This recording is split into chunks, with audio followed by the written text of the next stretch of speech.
믿을 수 없을 만큼 빠른 속도로 혐오감이 온몸을 휘감아 경직되고 듣고 싶지 않아도 움직일 수 없었다. 남자와 여자의 친밀한 행동을 대표하는 뚜렷한 여자 목소리가 규칙적으로 귓가를 맴돌았다. 의심할 여지 없이 지금 우리 집에서 다니엘이 바람 피우고 있었어. 벽 너머의 목소리가 너무 생생해서 가슴에서 뭔가 차오르는 것 같아 토할 뻔했지만 간신히 손으로 억누르고 삼켜버렸어. 뭐 이런 상황에서 어떡하지 어쩌나 갑자기 눈물이 나고 당황하기 시작했다. 시어머니의 말이 힘들면 꼭 도와줄게 알려만 보여줘. 그 아들의 불륜 현장은 옳지 않지만 부모님도 없고 다른 누구에게도 급히 의지할 수가 없었습니다. 벨이 몇 번 울리고 나서 통화 기록에 있는 그녀의 번호를 눌렀습니다. 익숙한 어머니의 목소리가 들렸습니다.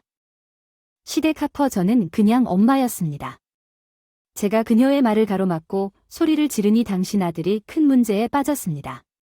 저는 하퍼입니다. 33세의 파트타임 주부입니다. 작년에 저는 동갑내기 다니엘과 결혼했습니다.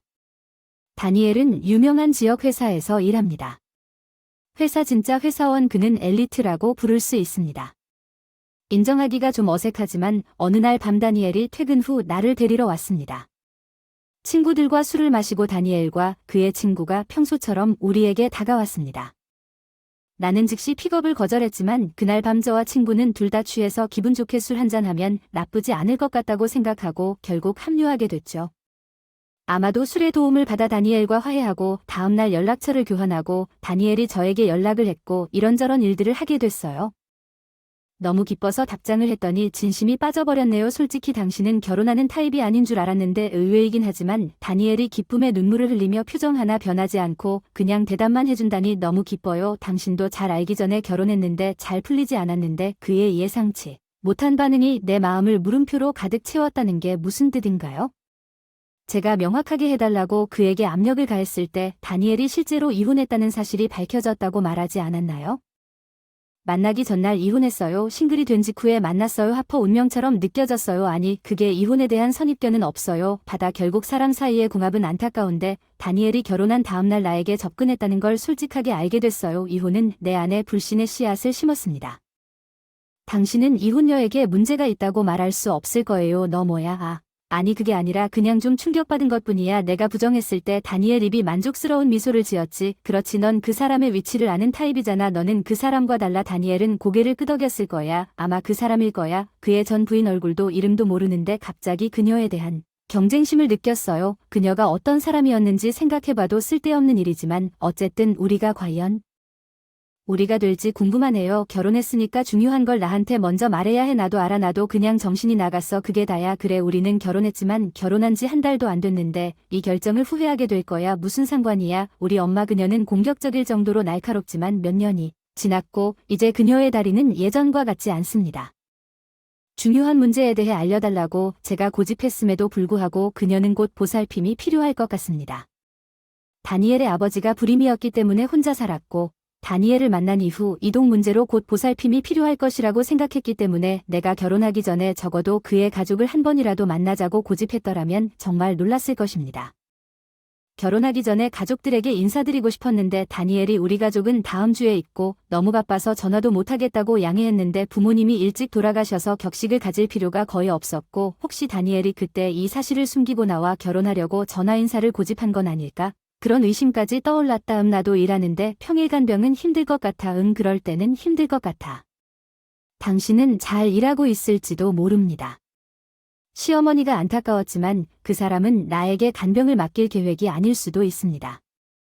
하퍼, 파트타임이 무엇인지 하퍼 더 유연하지. 필요하면 언제든지 그만둘 수 있어 봐. 결국 돈을 버는 사람은 나야. 걱정하지 마. 처음에 무슨 말을 하는 거야. 갑자기 카밀라에 대한 소식을 들었고 이제 그 사람이 나에게 파트타임으로 바꾸자고 제안했고 그렇게 말했어. 양보하는 듯이. 그게 날 정말 화나게 만들었어. DC 결정을 스스로 내리지 마. 내가 미래에 대한 계획을 이해하기도 전에 그녀의 간병에 대해 언급조차 하지 않았는데 갑자기 파트타임으로 전환하라는 말은 그냥 고민이네. 내가 너보다 많이 벌어 아르바이트는 못하겠지. 그렇지 너도 나만큼 벌 수 있니? 나를 깔보는 듯한 무시무시한 태도. 분명 다니엘이 고소득을 벌고 있는 게 분명해. 그는 아마도 상위권일 거야. 우리 또래 버는 사람들은 그 사람만큼 돈을 못 벌지만 그렇다고 그 사람 뒤에서 전화를 해야 한다는 건 아니지. 입술을 깨 물었지. 결혼할 때 중요한 얘기는 항상 옳다고 했지. 이혼 이력이든 돌봄 문제든 막판에 늘 얘기를 꺼내는군요. 다니엘은 제가 밀어내는 것에 놀란 듯 혀를 차며 저를 노려보았지만 저는 물러설 수 없었습니다. 저는 제 생각이 틀리지 않았다고 느꼈습니다. 이혼이나 돌봄에 대해 물으면 대답하려고 했는데 안 물어본 내 잘못이잖아. 내가 뭐라고 물어봐야 하지 않나? 이혼 이력이 있니? 부모님에게 돌봄이 필요하니? 내 비꼬는 말에도 불구하고 다니엘은 당연히 진지하게 고개를 끄덕였다. 그렇게 하지 않은 건 내 잘못이야. 그건 말도 안 되는 이기적인 일이니까. 다니엘이 일리가 있었을지도 모르지. 내가 침묵하면서 그의 가족에 대해 미리 더 물어봤어야 했을지도 몰라. 다니엘은 직장에서 듣지 못한 것처럼 의기양양한 변명을 보였다. 나한테 날지 못할 거라고 말하지 않으면, 그래도 할 말이 남아있으면 엄마한테 우리 둘 다 내일 쉬는 날 어떤 모습인지 직접 말해봐. 그러니 내가 부모님 집으로 데려다 줄게. 엄마가 될 거라고 직접 말해줘. 실망했지만 다니엘은 자신의 방으로 걸어가서 시어머니와 직접 이야기를 나눴습니다. 사실 그녀가 전화로 너무 차분해 보였기 때문에 그녀가 불쾌하다면 거절하는 것이 어렵지 않을 것입니다. 그러나 그녀가 친절해 보인다면 나는 그럴 수도 있습니다.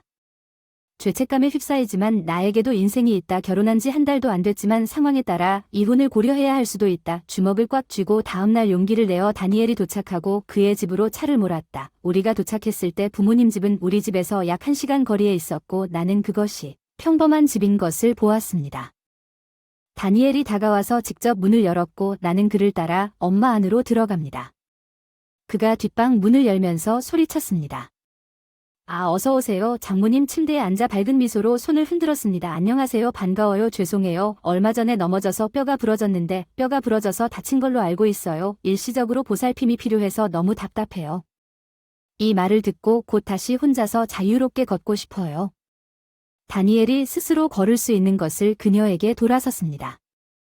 엄마가 휠체어를 제안하지 않았나요? 전혀 휠체어를 권하지 않았나요? 재활을 안 하면 못 걸을지도 모르는 나이에 다니엘이 간병 상황을 오해한 것 같아 몰래 부모님 집에서 사실을 알고 집에 갔다가 안심하고 이야기를 나눌 기회가 있어서 몰래 한숨을 쉬었다. 그녀는 더 천천히 진정으로 부드럽고 친절했습니다. 내가 당신에게 너무 많은 문제를 일으키지 않기를 바랍니다. 내 아들 하퍼는 아버지를 약간 자기중심적으로 따랐을 수도 있습니다. 좋든 나쁘든 그는 인생에서 실패를 한 번도 겪어본 적이 없어서 지나치게 과격합니다. 정말 자신감이 넘쳤어요. 다니엘은 우리가 만난 이후로 항상 자신감이 넘쳤어요. 예전에는 그게 매력적이라고 생각했는데 지금은 그게 더 번거로워 보이네요. 오늘은 여기까지 끌고 왔나요? 괜찮나요? 진심으로 저를 걱정해주는 것 같았어요. 아니 괜찮아요. 감사합니다. 집안일은 어떻게 관리하고 계시나요? 제 여동생 가족이 근처에 살아서 필요할 때 도와주는데 시간이 걸릴 수도 있지만 열심히 노력하면 걸을 수 있어요. 언니가 수줍게 웃는 모습을 보면 뭔가 가슴이 조여오는 걸 처음에는 반대했어요. 간병 아르바이트를 하려고 했는데 여기서 직장과 상의해서 도와드리고 싶어서 아르바이트로 바꿨어요. 다니엘 부모님 집에 매일 갈 수는 없었지만 일주일에 한 번은 꼭 들렀어요. 어머니 시댁은 매우 감사하며 여러 번 사과했지만 나는 단순히 내 결정이라고 말했습니다. 아마도 일찍 부모님을 잃었을 것입니다. 처음에 내 부모님을 보았습니다. 다니엘도 카밀라의 골절이 그녀를 치료했지만 이번 달 후에 정말 감사하다고 말하면서 감사했습니다. 재활의 날이 시작됐다. 하퍼. 여기까지 오기 힘들겠구나. 이제 괜찮아. 다리도 나았으니 시어머니가 나를 위해 참으라고 하셨는데 운전도 못하셔서 여전히 걷기가 불안정했다. 병원에 가려면 버스나 택시를 타야 해요. 방해가 될 수도 있다는 건 알지만 걱정이 되니 계속 정기적으로 올 수 있게 해주세요. 하퍼에게 고맙다고 했어요. 그 당시에는 일주일에 2번씩 시어머니를 방문했어요. 다니엘을 위해 냉장고에 음식을 준비해 두었고 내가 집에 늦게 오면 다니엘이 직접 엄마에게 가서 데워주곤 했어요. 오늘은 신선한 식사를 하고 싶었는데 다니엘이 가끔 불평을 했지만 저는 답장만 할게요. 몇 달 만에 일찍 집에 돌아왔습니다. 재활이 잘 진행되어 거의 예전처럼 걸을 수 있게 되었습니다. 이때 저는 근처에 살았던 언니의 가족과도 가까워졌고 그녀의 회복에 우리 모두 기뻐했습니다. 모두 당신 덕분입니다. 하퍼 정말 감사합니다. 도움이 필요하시면 알려주세요. 감사합니다. 다시 방문하게 해주세요. 시어머니의 여동생 카밀라가 저를 너무 칭찬해서 다니엘이 정말 멋진 아내를 얻었다고 말하기가 거의 부끄러웠어요. 어쩌면 제가 방심했을 수도 있어요. 어느 날 시어머니의 재활치료가 직장에서 끝나서 갑자기 어지러움이 심해졌습니다. 방이 일그러지고 머리가 어지러워졌습니다. 근무 시간이 끝날 때까지 버티고 싶어드나 상사와 통화하고 나니 참을 수 없을 것 같았습니다. 일찍 나가라고 해서 빨리 누워야 했는데 비틀거리며 집에 도착했는데 현관문을 열고 간신히 신발을 벗고 눈이 휘둥그레지고 거기엔 다니엘의 작업화와 여자 구두가 줄지어 있었다. 한 번도 본 적 없는 신발, 어지러운 머릿속에 불륜의 생각이 금세 떠올랐다. 현관에서 살금살금 걸어 거실로 가며 머뭇거렸지만 거실은 텅 비어 있었지만 뒤쪽 침실에서 다가가니 소음이 들려왔다. 발끝으로 문을 열 필요도 없이 그 안에 무슨 일이 벌어지고 있는지 알 수 없는 강렬한 혐오감이 몸을 경직시켰고 계속해서 들이닥치는 친밀한 행위에 여자 목소리 특유의 소리가 듣기 싫음에도 움직일 수 없었다. 내 귀는 의심할 여지 없이 정기적으로 다니엘이 지금 여기 우리 집에서 나를 속이고 있었습니다. 유지 비한 듯 더 오래 목소리는 너무 생생해서 가슴에서 무언가가 솟아오르고 아프고 건강이 좋지 않아 거의 토할 뻔했지만 겨우겨우 성공했습니다. 손으로 억누르고 삼켜버렸는데 어떡하지 눈물이 나고 갑자기 당황하기 시작한 상황에서 시어머니의 말이 떠올랐다. 힘들면 언제든지 할게. 확실히 도와주세요. 아들의 불륜 현장을 보여주는 것은 옳지 않지만 부모님이 없어서 다른 사람에게 의지할 수 없었습니다. 나는 간신히 입구로 돌아가 떨리는 손으로 나는 스마트폰을 꺼내서 벨이 몇 번 울리고 필사적으로 통화 기록에서 전화를 걸었다. 익숙한 시어머니 하퍼 목소리가 들렸다. 나는 그저 엄마였다. 당신 아들은 큰일 났다. 내가 그녀의 말을 가로막고 간헐적으로 소리쳤다. 헤어진 상황을 어떻게든 설명하고 친절하게 전화해서 미안해 저 멍청한 아들은 내가 다 설명하고 나서 전화통화 상대편에서 깊은 한숨을 쉬었어. 엄마 이렇게 전화해서 미안해 갑자기 어떻게 해야 할지 모르겠어. 괜찮아 하퍼 나 지금 갈게 기다려줘. 전화를 끊고 나서 점차 진정됐어. 그녀와 대화할 수 있어서 도움이 됐을지도 모르지만 그녀가 바로 온다고 했어. 그녀는 운전을 할 수 없습니다. 여동생의 가족 중 누군가가 그녀를 운전하더라도 그녀의 집에서 우리 집까지 1시간이 걸릴 것입니다. 다니엘과 그의 불륜 파트너가 시어머니가 도착할 때 그들이 머물더라도 여전히 여기에 있을 것이라는 보장은 없습니다. 시어머니가 도착할 때까지 모든 것이 끝났을 수도 있고 집에서 차만 마시면 아무 일도 없었던 것처럼 행동할 수도 있고 증거도 없이 끝일 것이라고 쉽게 말할 수 있습니다. 그렇다면 지금 당장 증거를 수집해야 합니다. 그들은 불륜 중에 있습니다. 내가 직장에서 일찍 집에 올 것이라고는 꿈도 꾸지 못했을 것입니다. 방심하고 있으면 증거를 수집하는 것이 더 쉬울 것입니다. 알겠습니다. 이렇게 합시다. 몇 번 심호흡을 하고 다시 전처럼 거실로 돌아왔다. 침실문에 다가가자 생생한 목소리가 들려왔다. 정신적으로 준비가 되어 있었기 때문인지 역겹고 불편했지만 전처럼 흔들리지 않고 조심스럽게 녹음을 시작했다. 내 스마트폰 불륜 상대의 목소리가 커서 녹음은 잘 되고 있다고 확신했지만 아직은 불륜의 미약한 증거일지도 모른다. 조용히 문을 열면 좀 더 확실한 뭔가를 원했다. 아니 상대방이 알아차리면 반드시 경고할 것 위험이 너무 높아서 어떻게 할까 고민하다 거실 테이블 위에 무심코 놓여있는 스마트폰을 발견했다. 다니엘의 스마트폰이었다. 무심코 놔둔 스마트폰 소리도 내지 않고 조용히 전화기를 들었다. 비밀번호아 물론 다니엘은 자주 집에 있는 동안에는 비밀번호 입력이 귀찮았기 때문에 휴대전화에 잠금을 설정하지 않았습니다. 확실히 잠겨있지 않았으니까요. 그 사람은 휴대전화를 잠그지도 않았기 때문에 내가 절대 휴대전화를 확인하지 않을 거라고 생각하는 걸까요? 나는 그의 충실도를 의심한 적이 없습니다. 누군가 바람을 피우는 동안 스마트폰으로 이렇게 보호받지 못할 수 있습니까? 그 사람이 내 신뢰에 대해 안전하다고 느꼈을 수 있습니까? 아니면 그가 잡히지 않을 것이라고 믿었을 정도로 나를 하찮게 생각한 걸까요? 나는 알 수 없었습니다. 다니엘이 무슨 생각을 하고 있었는데 이제 그의 휴대폰을 들여다볼 수 있게 됐어요. 조금 죄책감이 들긴 했지만 간단히 확인하기 위해 메시지 앱과 통화 기록을 살펴보니 이름이 하나둘 적혀 있었어요. 엘리는 이게 그가 바람피웠던 여자의 이름이었어요. 메시징 앱에는 데니얼과 엘리가 만날 예정이라는 것을 분명히 알리는 수많은 대화가 있었습니다. 나는 그들의 대화를 스크롤하고 거기에 있는 내 전화기로 녹음했습니다. 집중하고 전화기 확인을 마친 후에는 그것을 테이블 위에 다시 올려놓았습니다. 묵묵히 엘리라는 여자가 대신 열성적으로 밀어붙였다. 아 뭐야 다니엘 벌써 화장실 가 나도 가야 돼 달래는 목소리로 말하다가 돌아서서 나를 보고 헐떡거렸어. 아 지금 아내가 맞고 그 여자를 정확히 무시하는 사람이 바로 너야? 내가 차갑게 질문하자 엘리는 웃으며 눈을 가늘게 떴다. 나는 엘리 다니엘의 전처인데 속옷을 입고 있음에도 엘리는 내가 다니엘의 아내임에 틀림없다는 것을 알면서도 당황하지 않고 마치 선전포고하듯 도전적인 표정으로 나를 바라보았다. 이게 정말 다니엘의 전 부인이 다니엘을 쳐다본 것인가요? 그는 속옷 차림으로 패배한 표정으로 거기 서 있었습니다.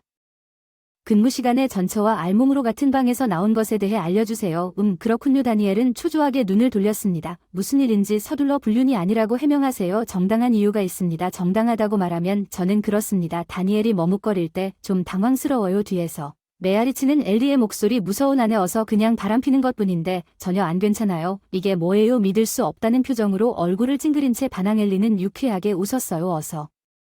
그냥 바람피는 것이라면 심각하지 않죠. 그 사람 결국 당신에게 돌아올 것이라는 것은 그다지 좋지 않기 때문에 다른 말로 하면 그는 자신이 원하는 만큼 자유롭게 속일 수 있다고 느끼고 마지막에는 아내의 안전으로 왈츠를 추면 역겹고 화나지 않습니다. 알았어 역겹다. 엘리는 고개를 갸웃거리며 우리보다 나이가 많은 것 같았는데 정확히 몇 살이었는지 묻는 질문을 했다. 지금도 역겹다. 원치 않는 목소리를 들으니 하퍼가 그렇게 일찍 돌아왔을 때 왜 아무 말도 안 했는지 토할 것 같은 기분이 들었다. 은밀하게 다니엘은 광란하고 분명히 당황했고 둘 다 엘리의 뻔뻔한 태도와는 달리 상식이 부족한 것 같았습니다. 다니엘은 자신이 끔찍한 일을 했다는 것을 알고 있는 것처럼 보였습니다. 봉건적이었지만 반격에 대한 변명이나 무언가를 마음속으로 검색하면서 입을 열었다 닫았다 했습니다. 집에서 간통을 저지르는 건 정말 말도 안 되는 짓인데다가 그 사람을 현장에서 붙잡았는데 그 사람은 사과도 안 하고 내가 선택할 수 있는 길은 하나밖에 남지 않았어. 이혼하고 싶은데 뭐 왜 우리가 그래야 한다고 생각하세요?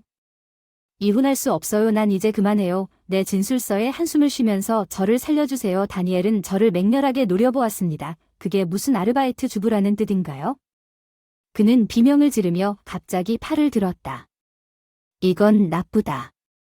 그가 나를 때릴 것이다.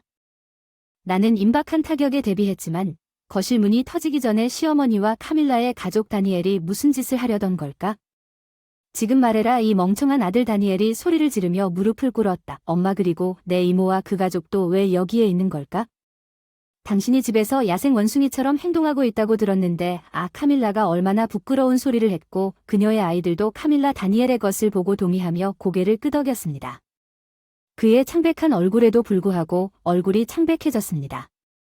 다니엘은 이마에 살짝 땀을 흘리고 있었습니다. 그는 극도로 흥분한 것처럼 보였습니다. 그는 바닥에 앉아 있었습니다. 그는 카밀라로부터 도망치려는 것 같았지만 그녀는 항상 그의 목덜미를 꽉 붙잡고 있었습니다. 아줌마 미안해요. 남들 앞에서는 항상 거만하고 자신감 넘치는 모습을 보여도 용서해주세요. 다니엘은 카밀라 앞에서는 오그라들고 아략처럼 몸을 웅크리고 있는 것 같았어요. 엘리조차도 겁을 먹은 것 같았어요. 카밀라는 정말 무서웠어요. 확실히 그녀는 솔직했지만 내가 그녀를 만난 몇 달 동안 나는 그녀가 무섭다는 것을 한 번도 발견하지 못했습니다. 나는 어리둥절했지만 왜 내가 당신의 남편에게 이 사실을 말해야 하는지 곧 이해했습니다. 당신은 곧 다른 직업을 찾는 것이 좋을 것입니다. 카밀라의 말에 다니엘의 얼굴이 창백해졌습니다. 아니 이모 잠깐만 기다려주세요. 애원하는데 무슨 이유인지 당황해서 얼굴이 더 넓어졌어요. 카밀라에게 사과하고 용서를 구하는 곳이 바로 제 소명이에요. 제발 잠시만요. 다니엘이 눈물을 흘리는 모습을 지켜보며 무슨 일이 일어났는지 엄마 며느리가 내 귀에 조용히 속삭였다.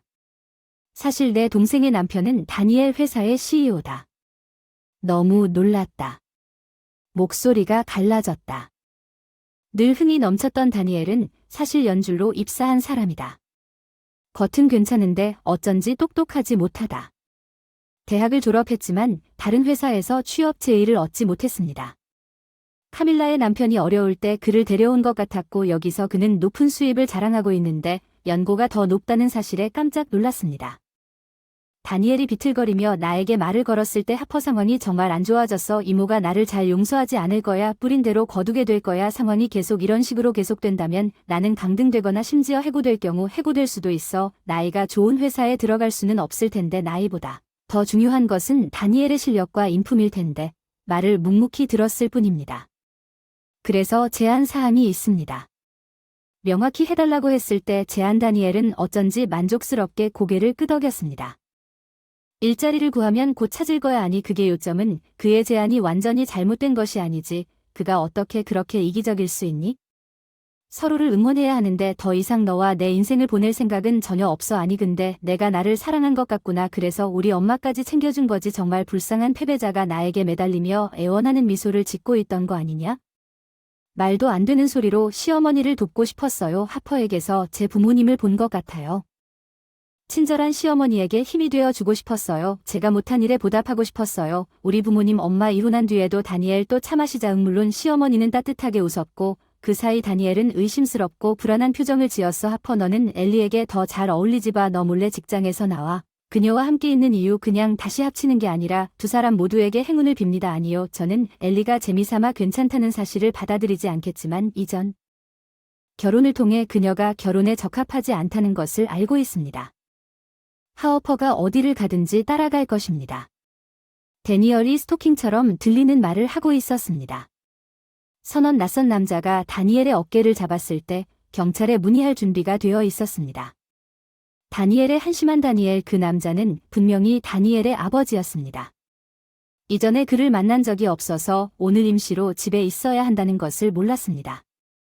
회사에서 일하는데 너희 엄마가 빨리 오라고 해서 달려갔어. 다니엘이 더 작아진 것 같아서 제대로 해야 할 줄 알잖아. 다니엘은 하퍼 미안해요. 다니엘이 아버지한테 뒷방으로 끌려갔고 엘리는 시어머니에게 강의를 받고 있었고 다니엘과 성공적으로 이혼했습니다. 모두 시어머니와 그 언니의 가족 덕분이었습니다. 다니엘은 들은 대로 모든 것에 서명했고 완전히 진압되었습니다. 나도 상당한 양의 위자료를 받았습니다. 한 번은 자신과 엘리의 부품을 모두 포함하는 데니얼 저축에서 그는 물론 반대했지만 다시 한 번 시어머니와 그녀의 여동생 가족이 나를 지원했으며 그 금액은 놀라울 정도로 많았고 시어머니와 상담했을 때 그녀는 그럴 자격이 있다고 조언했습니다. 그냥 가져가세요. 저축한 돈의 대부분을 잃은 다니엘은 부모님으로부터 돈이 있으면 문제가 생기기 때문에 이제부터 재정을 관리할 것이라는 말을 들었습니다. 그는 직장에서 해고되었고 마지못해 아르바이트를 시작했습니다. 이전 직장에서 엘리는 슈퍼마켓에서 계산원으로 부지런히 일하고 있었지만 데니얼이 빚진 위자료를 처리하고 있었기 때문에 그녀의 생활은 매우 힘들었습니다. 사치스러운 지출로 알려진 엘리는 최근 아무것도 살 수 없었고 상당히 늙어 보였던 것으로 나타났습니다. 이혼의 원래 원인이었음. 회사에 호소하여 현재 정규직으로 일하고 있은 다니엘과 나는 이혼했지만 혼자 생활도 재개함. 여전히 시어머니와 그 언니의 가족과 정기적으로 만나고 있음. 가족 다니엘에 대한 미련이 없는 이혼이지만 시어머니와 그 언니의 가족을 만난 것에 감사합니다. 어쩌면 시어머니가 아니니 이제 이름으로 불러야 할 때가 된 것 같습니다. 그래서 요즘 생각하는 게 형수를 처음 봤을 때 첫인상은 정말 매력적이고 눈에 띄는 이목구비를 가진 사람이었죠. 만나서 반가워요. 제 이름은 캐서린이에요. 그런데 그 사람과 잘 지내고 싶다는 생각이 들자 그 느낌은 다음 순간 금세 사라졌습니다. 이 할머니는 누구일까요? 형수님이 내 인사를 방해했을 뿐만 아니라 언급도 하셔서 분위기가 긴장되었습니다. 나는 오늘부터 노부인이 되었습니다. 나의 지옥 같은 나날이 시작되었습니다. 내 이름은 캐서린 존슨입니다. 나는 몇 년 전만 해도 평범한 30세 주부였습니다. 나는 자랑하기 위해 일에 완전히 몰두한 커리어 우먼이었습니다. 사무실에서 인기가 많음. 나는 많은 성과를 거두었고 부하 직원 상사와 고객 모두에게 존경받았음. 내 남편 밥도 그들 중 하나였음. 밥과 나는 서로의 회사를 다루었기 때문에 자주 만나곤 했어. 오정의 시작은 밥의 회사와의 파티에서 시작됨. 그가 나와 대화를 시작했을 때 내 평판이 바브의 회사에도 도달한 것 같았습니다. 바브에 따르면 그는 나에 대한 소문이 사실인지 직접 확인하고 싶었기 때문에 나와 비즈니스 회의에 참여하기로 결정했습니다. 처음에는 그는 회의적이었습니다. 함께 일하면서 나의 강한 코어와 삶의 방식을 사랑하게 되었다. 나를 반하게 만들겠다는 결심을 들었을 때 나만 그 사람이라는 것을 느꼈다. 고등학생이 하는 것처럼 귀엽다고 생각했다. 저는 처음부터 반했어요. 밥이 이렇게 눈에 띄는 외모의 여자들한테 인기가 엄청나서 당황스러울 정도로 밥은 딱 제 타입이라 은근히 짝사랑했었죠. 우리는 사업상 파트너였기 때문에 어느 정도 거리를 두었지만 밥 이후로는 1년 동안 데이트를 하고 결혼까지 하게 되었어요. 우리의 결혼 생활은 순탄했고 매일 아침이 행복했어요. 아침 식사를 준비하는 동안 밥은 잠에서 깨어나 온화한 표정을 지으며 좋은 아침 인사를 하곤 했죠. 따뜻한 포옹을 해주세요. 나이가 들었음에도 불구하고 우리의 일상이 되었습니다. 그의 어린애 같은 행동은 항상 나의 모성 본능을 간지럽혔습니다. 더욱이 밥과 나는 한 번도 말다툼을 한 적이 없으며 내가 실수로 그가 소중히 여기는 접시를 깨뜨렸을 때 왜 우리 밥은 결코 화를 내지 않을까 그가 더 걱정했습니다. 접시보다 나에 대해 항상 생각합니다. 우리 둘 다 아이를 원했기 때문에 그가 얼마나 친절했는지 항상 생각합니다. 그래서 결혼한 후에는 가족을 시작하는 데 집중하기 위해 직장을 그만두기로 결정했습니다. 밥과 나의 아이는 사랑스러울 수밖에 없다고 끊임없이 생각했습니다. 이름에 관해서는 특히 여자아이라면 시간이 빨리 흘러 올해가 우리의 3주년이 되는 해입니다. 우리는 아이를 갖는 축복을 받지 못했지만 한 가지를 제외하고는 여전히 행복했습니다. 바브의 집에는 그의 어머니와 여동생이 있었습니다. 그의 아버지가 돌아가셨습니다. 결혼하기 전 암투병 중이었던 그의 어머니는 항상 명랑하고 나에게 매우 친절했다. 밥의 친절함은 그의 어머니에게서 나온 것이라고 믿는다. 그러나 그의 여동생은 달랐다. 나는 이전에 처음 소개할 때부터 시작했다는 것을 생각하면 그녀가 정말 마음에 들지 않았다. 우리 결혼했어요. 그녀에 대한 첫인상은 그녀가 밥처럼 눈에 띄는 이목구비를 지닌 매우 매력적인 사람이라는 것이었습니다. 나는 잠시 그녀와 사이좋게 지내고 싶다고 잠시 생각했지만 다음 순간 그 느낌은 사라졌습니다.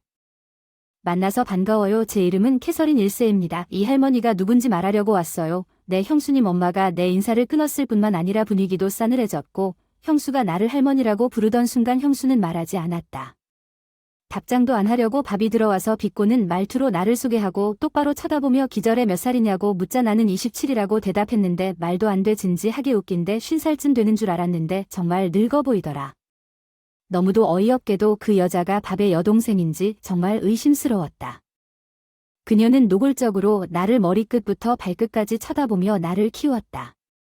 나는 그저 묵묵히 그녀를 바라보다가 그녀가 눈썹을 찌푸릴 때까지 그녀가 내 얼굴을 싫어하는지 내 태도를 싫어하는지 나는 알 수 없었지만 그녀는 내 외모에 대해 계속 비웃는 말을 했다. 당신의 옷은 너무 낡고 과체중이고 당신의 손톱은 엉성하고 잠시 후 나는 단지 내 발을 내려다보고 있을 뿐이었다. 밥의 손은 분노로 떨렸고 그의 여동생은 계속 웃었고 밥은 무엇인가를 짤깍 소리를 냈다. 그 사람은 좀처럼 말을 안 해. 도대체 무슨 말을 하는 거야?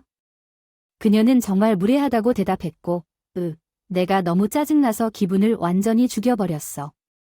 그녀는 정말 불쾌한 사람이고 밥과 그들의 어머니에게 그들이 했던 것과 같은 유형의 비웃음 말을 하곤 했어.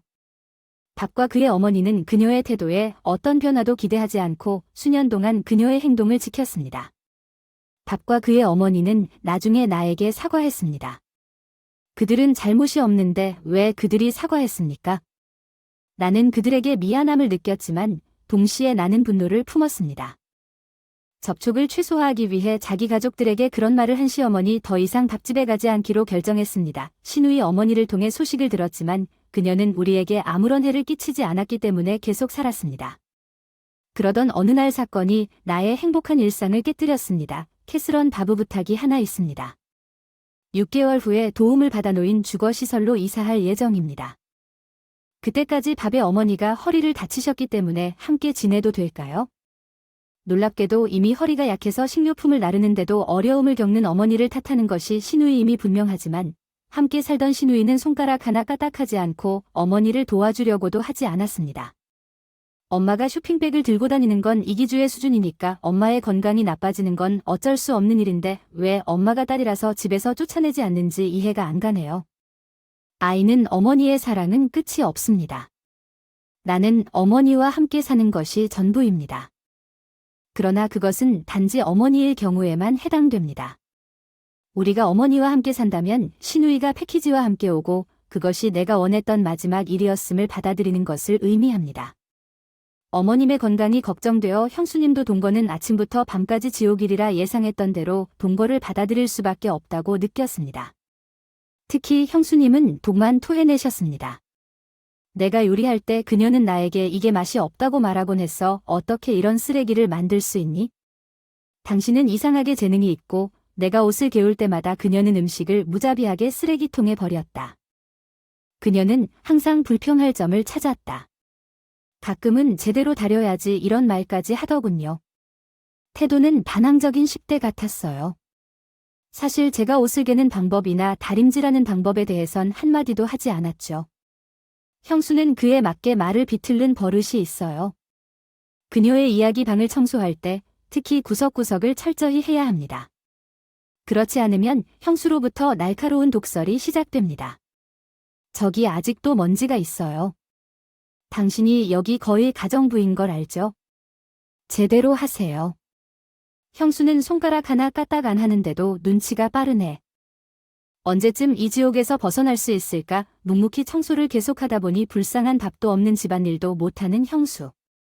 그러니까 최소한 아이를 낳는 것뿐이지 왜 여자로 태어났는지 궁금해요. 실례합니다. 무슨 문제가 있는 걸까요? 그 댓글이 미끄러지도록 할 수가 없었어요. 늘 입을 다물었지만 이건 너무한 일인데 말하지 않았네요. 아니 오히려 형수님의 그 표정이 마치 더러운 것을 보는 듯한 무서운 표정이었습니다. 그 압박감이 너무 심해서 내려다보지 않을 수가 없었습니다. 겁이 나서 이 모든 감정이 격분했습니다. 내 안에서 소용돌이치는 눈물을 참을 수밖에 없었는데 형수는 의기양양하게 웃으며 방을 나갔다. 어느 날 형수는 기분 좋게 집에 돌아왔는데 시어머니가 내가 왜 그러냐고 물으셨다.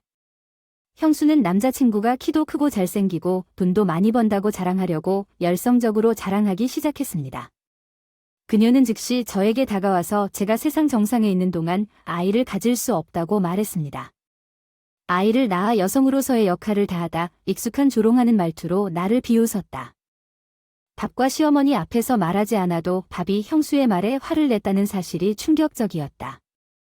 그런데 갑자기 말을 안 듣더니 눈물이 나서 속이 메스껍다. 뒤에서 화장실로 달려갔다 한심하다는 소리가 들려왔는데 너무 아파서 거실에서는 신경도 안 썼고 밥이랑 누나의 법소리가 들렸다. 시어머니가 내 옆에서 내 등을 두드리며 아이들은 축복이라고 말하며 속도를 결정하는 것은 당신과 밥에게 달려있다고 말했습니다. 그녀는 눈물을 흘리며 나를 위로했습니다. 법률은 산부인과 정기방문 후 가능한 한 빨리 결혼하고 다른 날 떠나기로 했습니다. 집에 가는 길에 우회하기로 결정했습니다. 근처에 인기 있는 꽃집이 있었는데 항상 사람들로 붐볐습니다. 꽃을 사볼까 생각 중이었습니다. 내가 예전 직장을 그만뒀음에도 불구하고 옛 동료 스티브가 나에게 전화를 걸었을 때 스티브는 여전히 나를 우러러본다. 우리는 가끔 업무 문제에 대해 문자로 채팅을 한다. 우리가 마지막으로 만난 지 3년이 지났다. 곧 여자친구와 결혼할 예정인데 그날 나중에 데이트가 계획되어 있어요. 스티브가 꽃집에 왜 갔는지 궁금했는데 스티브가 여자친구에 대해 너무 행복하게 이야기하는 걸 보니 나도 웃게 됐어요. 이제 스티브가 골라갈 시간이라는 걸 깨닫고 나도 웃었어요. 꽃을 꺼내고 기다리는 동안 계산하러 갔습니다. 나는 꽃을 살펴보며 무엇을 살지 결정했습니다. 스티브가 돌아왔을 때 그는 손에 꽃다발 2개를 들고 있었고 하나는 선물로 나에게 건네주었습니다. 이것은 당신을 위한 것입니다. 아기의 숨결입니다. 꽃의 의미는 감사와 행복입니다. 아이 늘 고마워. 캐서린 제발 계속 옆에 있어줘. 스티브가 기차역으로 향한다고 말해줘. 감사와 행복이요. 히읗 의미에 따라 꽃을 고른 적이 없었어. 스티브는 마음이 따뜻한 사람인 줄 알았어. 서둘러 집으로 가고 싶었어. 오늘 일은 남편에게 집에 오자마자 빨리 알린다. 형수는 없었다. 나간 것 같았다. 아기의 숨을 꽃병에 담아 시어머니와 함께 저녁을 준비한 것 같았다. 형수가 떠나고 오랜 시간이 흐른 뒤 언젠가 우리 셋만이 있을 수 있다는 것은 평화롭고 즐거운 일입니다. 시어머니는 매일 오후 7시에 시작하는 자신이 가장 좋아하는 TV쇼를 보고 계셨습니다. 그날 밤 나는 남편에게 그날 있었던 일을 이야기했고 우리는 둘 다 얼굴에 미소를 지으며 잠자리에 들었습니다. 다음날 아침에 집에 돌아온 신우이는 손에 장미꽃다발을 들고 갑자기 나에게 던졌습니다. 꽃병에 꽂아놓고 자기 방으로 가는데 왕좌의 꽃다발을 꽃병에 넣으려고 했는데 꽃이 대부분 꺾이거나 꽃잎이 찢어져서 쓰레기통에 버렸어요. 얼마나 거칠게 다루셨는지 궁금하네요. 자세히 보니 형수 남자친구가 안타까웠어요. 집에서 옷을 갈아입고 꽃다발 포장을 알아냈어요. 형수님이 또 말을 시작했어요. 야, 이번 토요일에 남자친구를 데리러 올 테니 꼭 당신은 괜찮은 옷을 입는군요. 솔직히 저는 그 사람이 평소에 촌스러운 옷을 입은 모습을 그 사람이 보는 것도 원하지 않았습니다. 그녀의 말은 저를 짜증나게 했지만 그녀와 함께 있는 시간이 짧을 것이라는 생각은 약속된 날 바부가 제가 쇼핑을 나갔기 때문에 약간의 안도감을 느꼈습니다. 형수는 우리가 없을 때 형수의 약혼자가 도착했다고 문자를 시어머니에게 보냈습니다. 아마도 우리가 돌아올 때 약혼자를 만나는 것을 원하지 않았을 것입니다. 거실은 분주했습니다. 인사하러 갔는데 형수는 나를 빤히 쳐다봤다 잠깐 있다가 우연히 약혼자와 눈이 마주쳤다. 형수는 싫은 듯 가만히 서 있지 말라고 차추어 가거라 약혼자가 도와주려고 했지만 그녀가 막았습니다. 시어머니는 꽃병에 담긴 아름다운 장미와 베티의 숨결에 대해 언급했고 형수는 비웃는 말을 했습니다. 왜 당신 꽃이고 내가 받은 꽃인가요? 내 남자친구가 같은 꽃병에 꽂아두니까 분리하거나 버리는 게 너무 심해. 내 꽃은 무색이고 전혀 귀엽지 않아. 내가 상큼한 차를 대접하고 아기의 호흡을 그 안에 담는 동안 그녀는 꽃병에서 아기의 호흡을 취해 바닥에 떨어뜨렸어. 또 다른 꽃병에 형수님의 조롱이 계속되었습니다. AAR 내 침묵에 그녀는 고의로 내가 부은 차를 흘려 바닥을 더럽혔습니다. 그날 아침에 시어머니와 방금 청소했던 바닥이 이제 내 관점에서는 갈색으로 얼룩졌습니다. 형수가 초조하게 안절부절 못하는 모습이 보였다. 밥은 천을 가져와서 바닥 닦는 걸 도와줘서 밥 더러워지지 않아도 되어서 앉아서 얘기하자. 분위기가 긴장됐어. 누나 시어머니는 자신의 말이 자신에게 역효과를 낳는다는 사실을 깨닫지 못했습니다. 상황을 관찰하던 약혼자는 말로 나를 변호하려고 했지만 당연히 형수는 전혀 그렇지 않았습니다. 왜 그녀를 변호해야 합니까?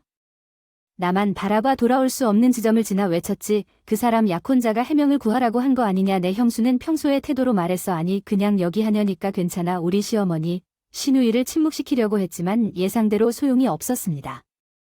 그녀는 만족스러운 표정으로 고함을 지르고 난 뒤 평소처럼 불쾌한 말을 계속했습니다. 그녀의 약혼자는 그녀를 똑바로 바라보며 이렇게 말했습니다. 뭔가 스티브가 경로했던 것을 헤어지자고 했더니 결국 그가 스티브였구나 하는 생각이 들었습니다. 제 처제가 스티브와 약혼한 줄 알았습니다.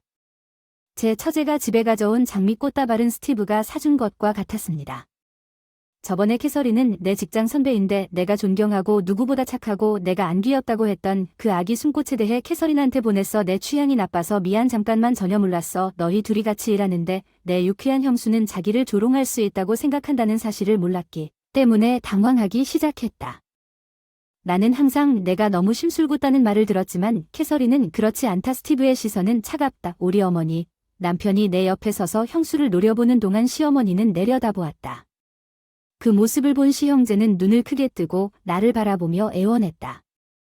응원해. 이건 농담이 아니야. 그렇지 않다고 말해줘. 내 옷깃을 너무 세게 잡아당겨 셔츠가 늘어나서 형수 손을 굳게 뿌리쳤어. 난 항상 너의 비방을 참아왔어. 결국 넌 됐어. 이제 처음으로 나한테 도움을 청하지 마. 형수에 대한 감정을 솔직하게 털어놨어. 농담이겠지. 넌 아무것도 할 수 없지. 아이도 가질 수 없잖아. 넌 형수가 나에게 SL을 시도하자 여자로 다시 끝났다.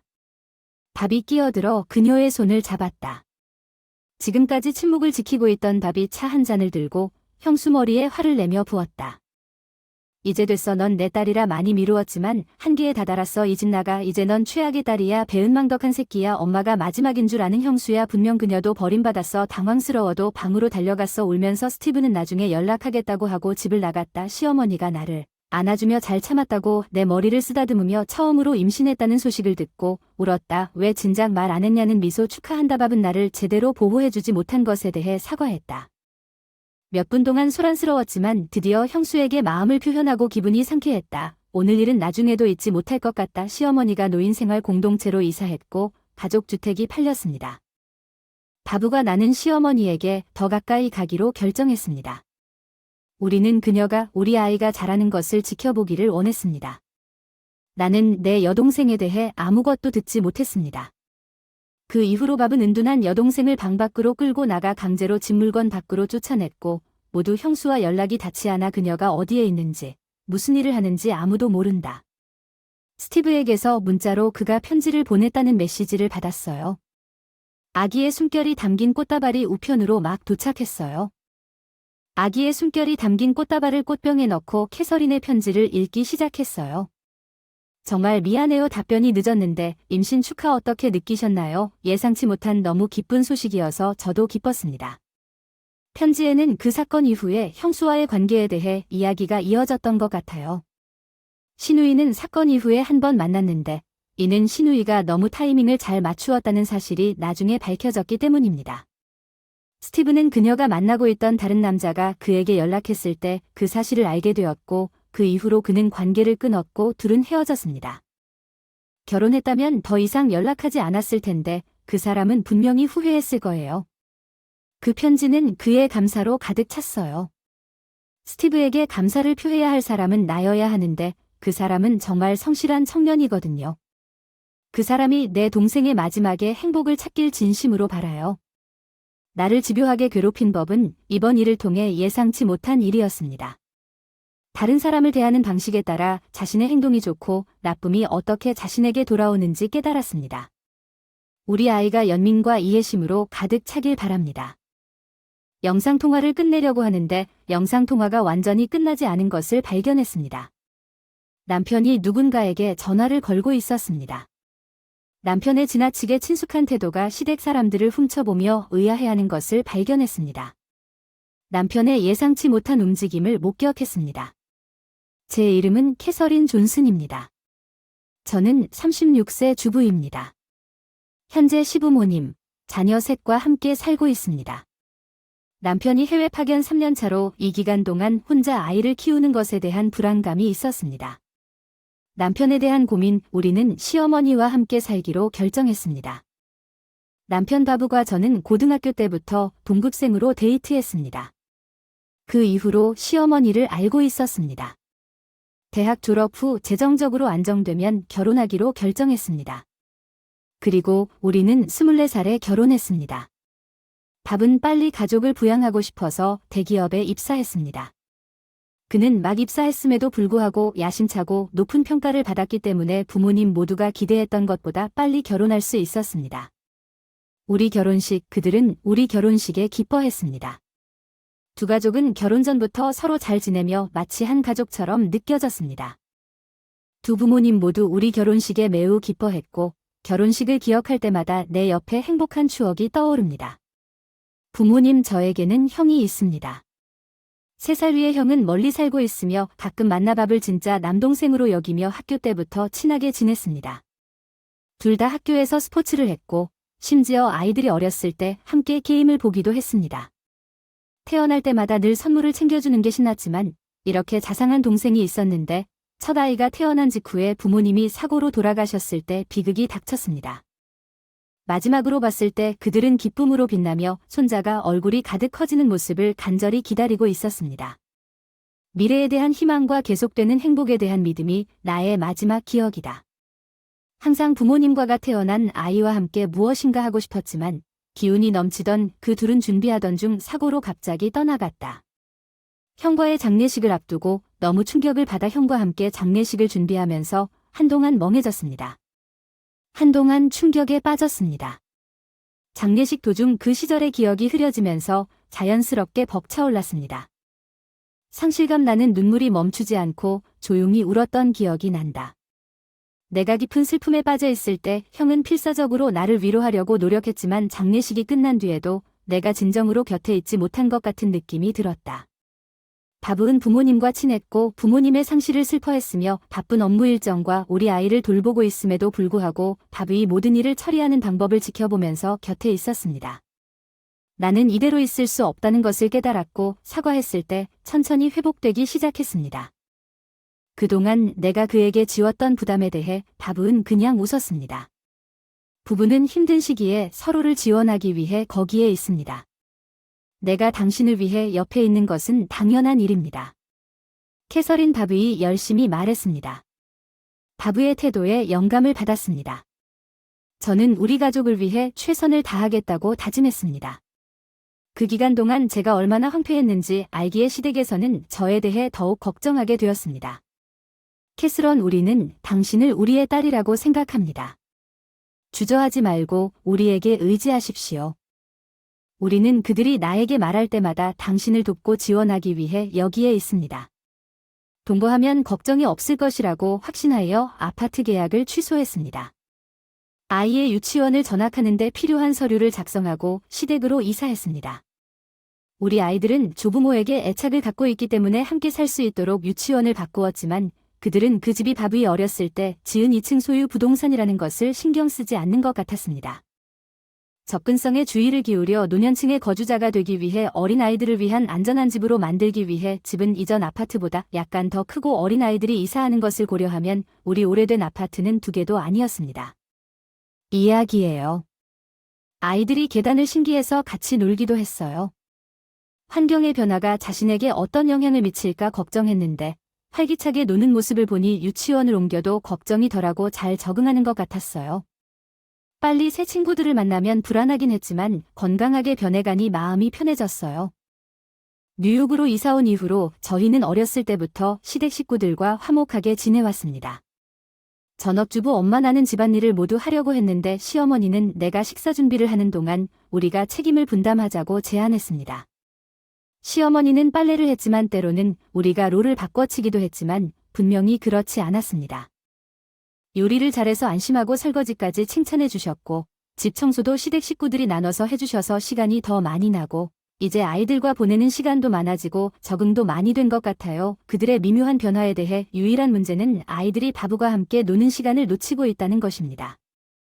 그들은 그를 좋아하고 그가 시간이 있을 때마다 그는 피곤한 직업에도 불구하고 그들에게 많은 점을 찍곤 했습니다. 바브은 때때로 나에게 휴식을 취하라고 말했습니다.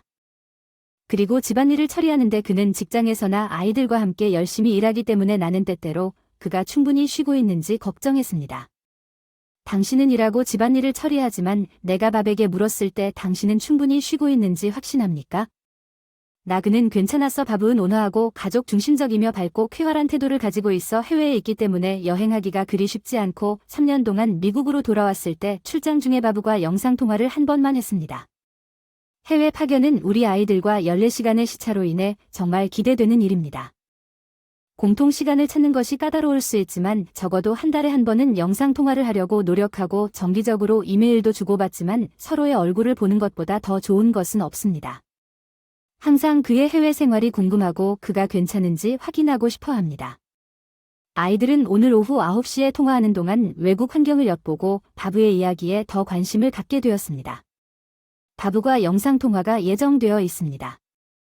아버지와 대화하고 싶어하는 아이들은 낮잠도 자고 통화를 위해 컴퓨터를 설정하는 동안 아이들은 제대로 줄을 서고 곧 바브와 활발한 대화를 시작합니다. 잠시 동안 밥의 얼굴이 화면에 나타났을 때 나는 잘 지냈나? 아이들은 즐거운 목소리로 반응했다. 아빠, 우리는 잘하고 있어요. 아이들이 손을 사용하여 자신의 요점을 강조하기 위해 활기차게 시작한 일이 무엇인지 추측해보세요. 밥은 기쁜 표정으로 귀를 기울였습니다. 밥이랑 얘기하고 싶은 게 너무 많았는데 시댁 식구들이 잠들 때까지 기다리기로 하고 훈훈한 스마일과의 대화를 지켜봤습니다. 밥은 나중에 일이 있다고 했는데 끝나고 나면 2시간 정도 여유가 있는 것 같더군요.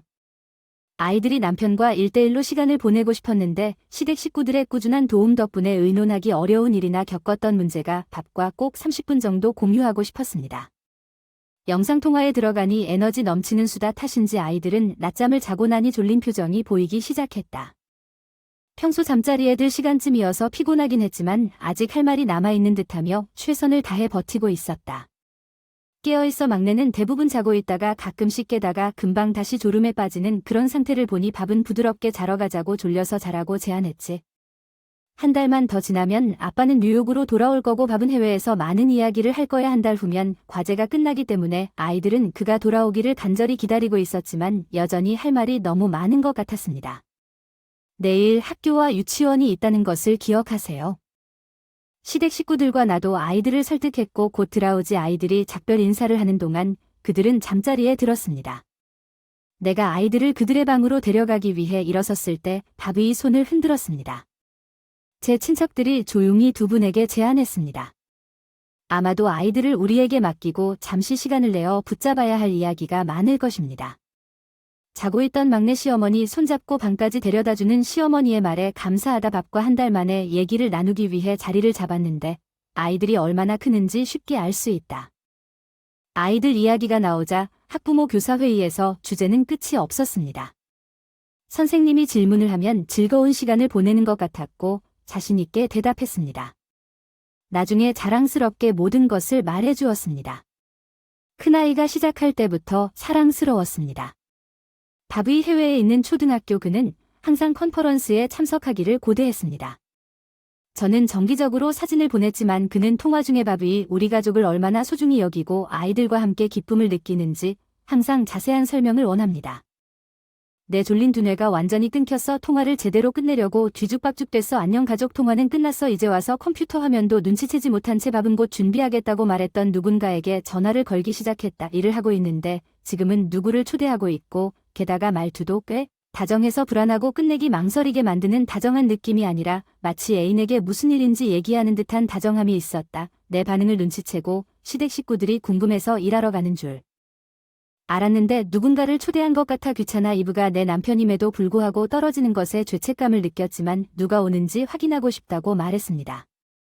밥의 전화 행동을 보니 시어머니도 저와 같은 생각이신 것 같아 기분이 좋지 않았지만 함께 보기로 했습니다. 이것을 지나치게 생각했지만 외국 여성이 집에 들어와 밥과 친숙하게 이야기하고 심지어 그를 만지기까지 했습니다. 미국과 다른 나라의 문화적 차이에 관계없이 당신은 여성을 집에 초대하거나 이렇게 친밀하게 대하지 않을 것입니다. 나는 본능적으로 내 내부를 보았습니다.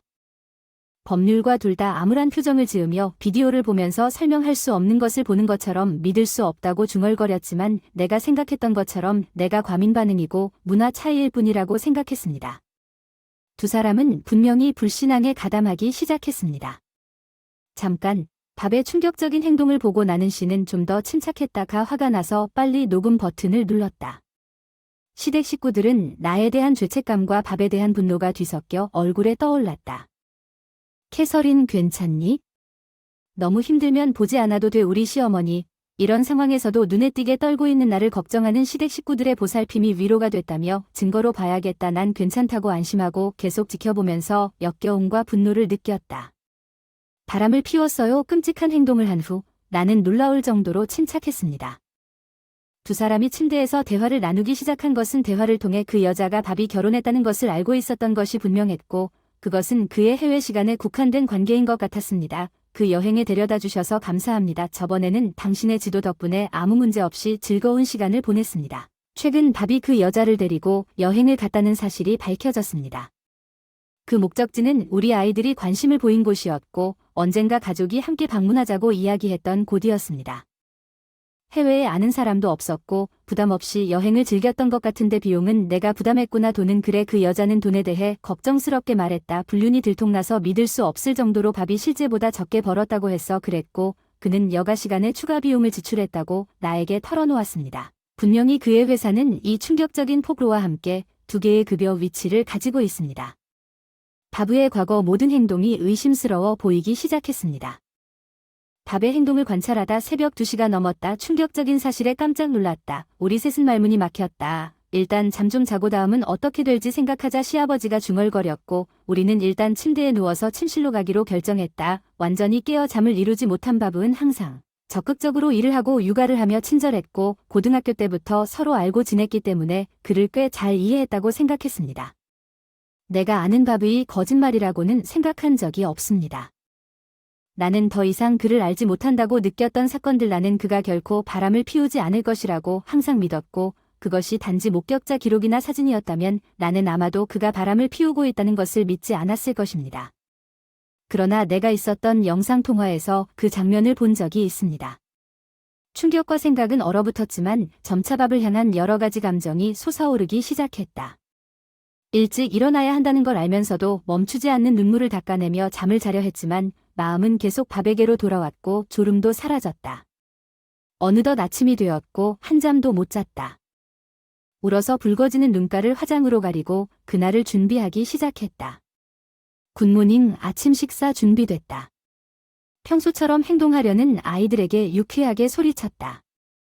엄마 괜찮아? 눈 빨개져서 괜찮니? 애들 앞에서 센척하려고 했는데 애들이 걱정스러워 보이더라. 충혈된 눈을 숨기지 못해 걱정시켜줘서 괜찮아. 얘야, 나 어젯밤에 늦게까지 자고 있어서 좀 피곤할지도 몰라.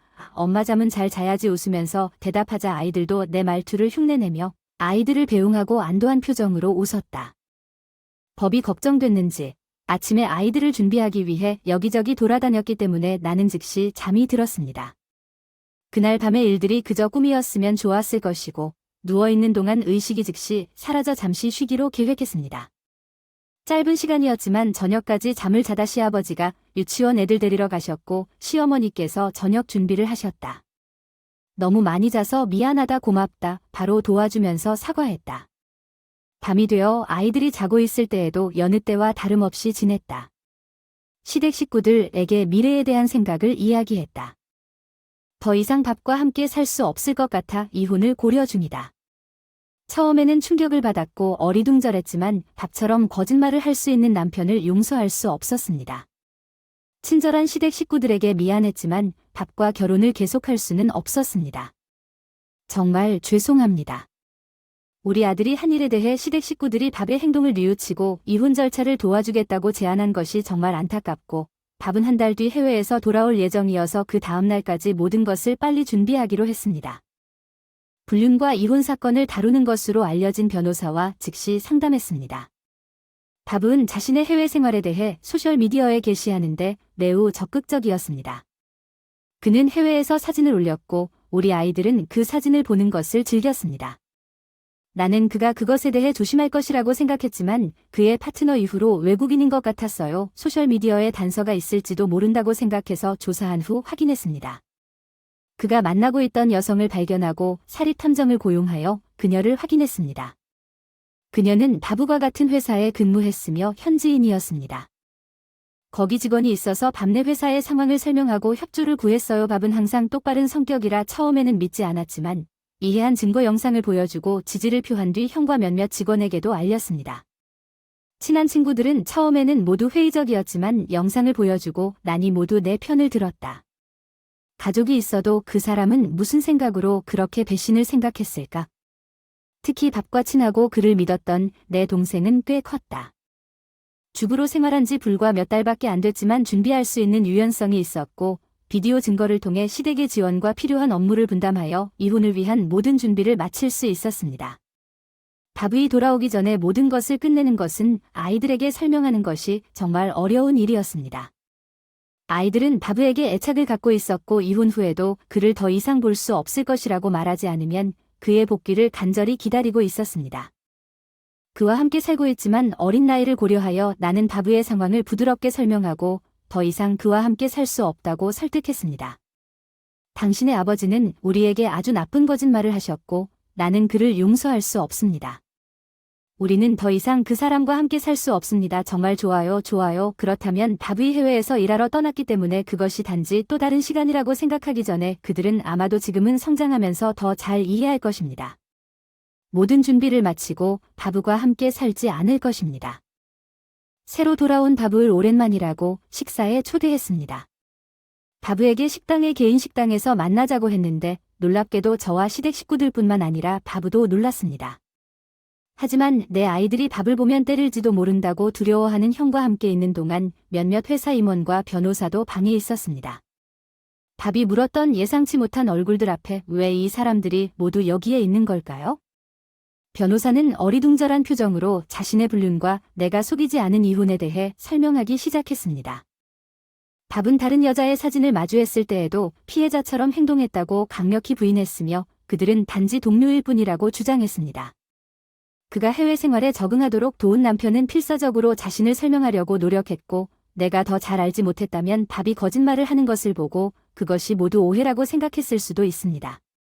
인내심을 갖고 분노를 참으려고 노력하는 시아버지는 밥이 분명 동요하고 당황하기 시작했다는 비디오 증거를 보여주었습니다. 어떻게 이런 일을 얻었습니까? 제가 촬영되고 있다고 생각하지 않았습니다. 그의 고용주는 더 이상 그를 믿을 수 없다고 말했습니다. 그리고 그에게 해고를 통보했습니다. 제 친척들은 밥에게 남편에게 화를 냈고 그와 맞섰습니다. 어떤 가족도 나를 믿지 않습니다. 나는 이혼하지 않을 것입니다. 나는 밥이 지금 무슨 말을 하려는지 궁금해하며 밥을 냉정하게 바라보았습니다. 이혼에 대해서는 나중에 자세히 얘기하자 나는 담담히 말했다. 화난 밥이 그날 밤방을 나갔다. 밥은 나와 대화를 하려고 시댁에서 살던 집으로 왔지만 나와 내 아이들은 연주를 통해 이미 이사를 나간 상태였다.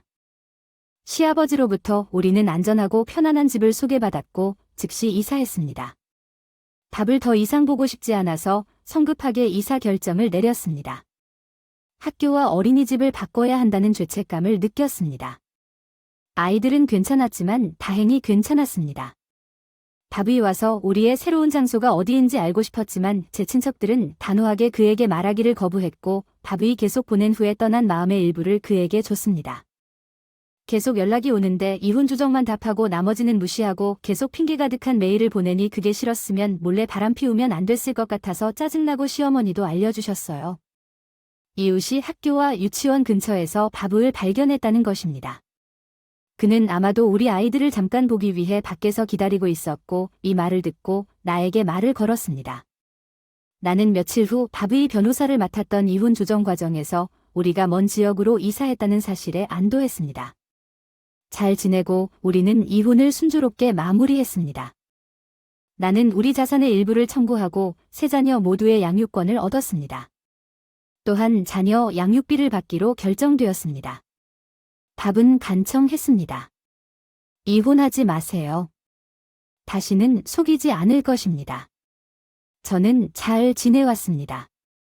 지금까지 나한테 한 번 더 기회를 줘 판단착오였을 뿐인데 너무 늦었어. 넌 나 없이 해외에서 즐거웠어. 더 이상 내 얼굴을 보고 싶지 않아. 밥은 달라붙으려고 했지만 믿을 수 없어서 쓰다듬어줘서 차갑게. 그러나 그는 정기적으로 아이들을 만나겠다고 주장했습니다. 나는 그들이 밥을 만나는 것을 원하지 않았지만 그는 이혼 후 그들을 볼 권리가 있으며 아이들이 원한다면 그들을 막는 것이 잔인하다고 느꼈기 때문에 우리는 언제든지 그렇게 하기로 결정했습니다. 밥은 이혼 후 시댁이나 형이 함께 있을 아이들을 만난다. 밥은 포기하지 않고 친구들에게 피해자 역할을 중재해달라고 부탁했지만 미리 상황을 설명했기 때문에 내가 말하지 않으면 그들은 거절했다. 밥이 더 많은 문제를 야기한 것에 대해 미안하다고 느꼈을 수도 있습니다. 나는 밥이 한때 부지런한 일꾼이자 사랑이 많은 아버지로 여겨졌던 모든 것을 내 주변 사람들에게 알렸기 때문에 정말 기뻤습니다. 내 친척들은 거리를 유지했고 밥은 점점 더 고립되었습니다. 현재 밥은 저축이 거의 바닥났고 자녀 양육비를 지불해야 하므로 이전 프로페셔널 서클에서 그가 취한 행동을 알고 있기 때문에 쉬지 않고 일하고 있습니다. 다른 분야에서 일하면서 그는 또한 여러 아르바이트를 저글링하고 있습니다. 처음에는 아이들을 만나서 신났지만 아이들이 자라면서 그가 한 일을 이해했고 회의 빈도가 줄어들었습니다. 그의 여주인이 해외에 있기 때문에 잘 모르겠습니다. 그런데 고용주로부터 아직 해외에 있다는 경고를 받았다고 들었는데 최소한 유부남과 연루되는 것에 대한 교훈을 얻었기를 바랍니다. 이혼 후 생활은 자녀의 장래를 고려하여 재산 분할과 자녀 양육비로 편안합니다. 다시 일을 시작해서 혼자 힘들었는데 형의 도움으로 잘 키웠어요.